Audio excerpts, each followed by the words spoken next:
انسان جو زہر دوسروں کو دیتا ہے اسے چکھے بغیر نہیں مرتا۔ انسان کو اس کے حالات نہیں بلکہ اس کے خیالات پریشان کرتے ہیں۔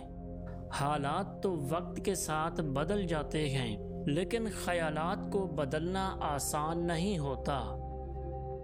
یاد رکھیے، ہمارے ہاتھوں سے موتی بکھر جائیں تو ان کو سمیٹنا آسان ہے، مگر ہمارے الفاظ سے اگر کسی کی ذات بکھر جائے تو اس کا سنبھلنا مشکل ہو جاتا ہے۔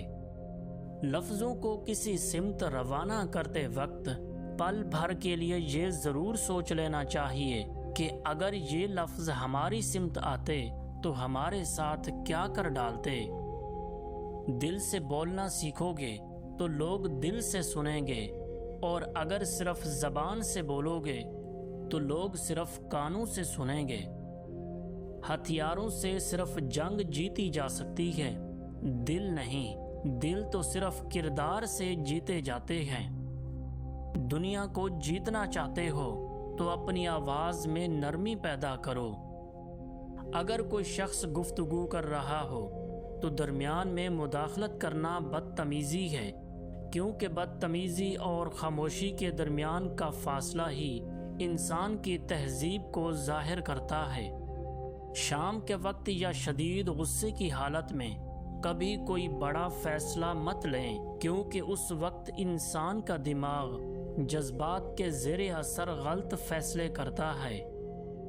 پلٹ کر جواب دینا بے شک بری بات ہے، لیکن اگر انسان مسلسل سہتا رہے تو لوگ بولنے کی تمیز ہی بھول جاتے ہیں۔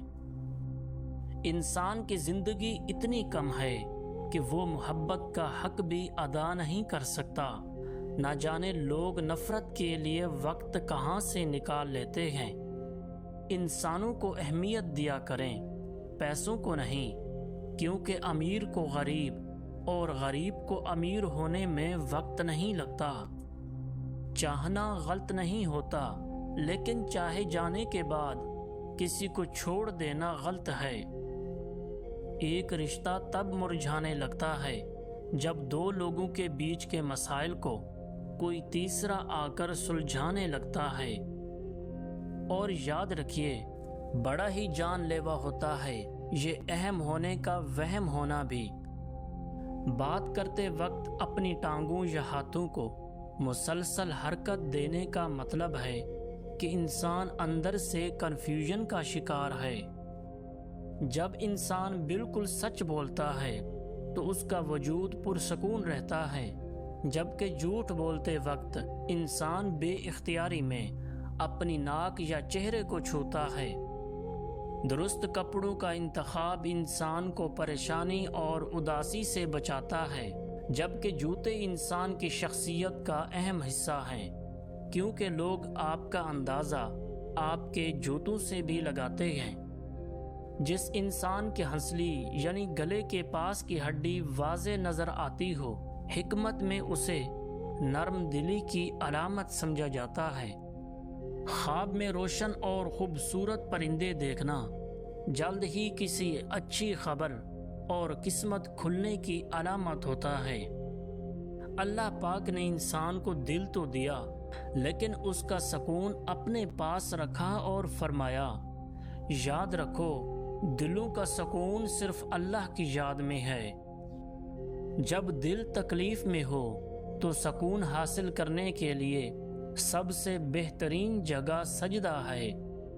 انسان کی بربادی اس وقت شروع ہوتی ہے جب اس کے دل میں یہ خیال آ جائے کہ اس کے سیکھنے اور تربیت کا عمل ختم ہو چکا ہے اور وہ سب کچھ جان چکا ہے۔ جن جسموں پر خواہشات کی حکمرانی ہو جائے وہ گناہوں کی قید سے کبھی آزاد نہیں ہوتے۔ اپنا خیال رکھنا بھی اہم ہے، لیکن سب سے اہم خیال اس کا ہے جس نے تجھے صاحب خیال بنایا۔ علم کا سب سے بڑا دشمن لا علمی نہیں بلکہ یہ وہم ہے کہ مجھے سب کچھ آتا ہے۔ اس لیے اپنا معیار اتنا بلند کرو کہ لوگ تمہیں پانے کے لیے کوشش نہیں بلکہ دعا کریں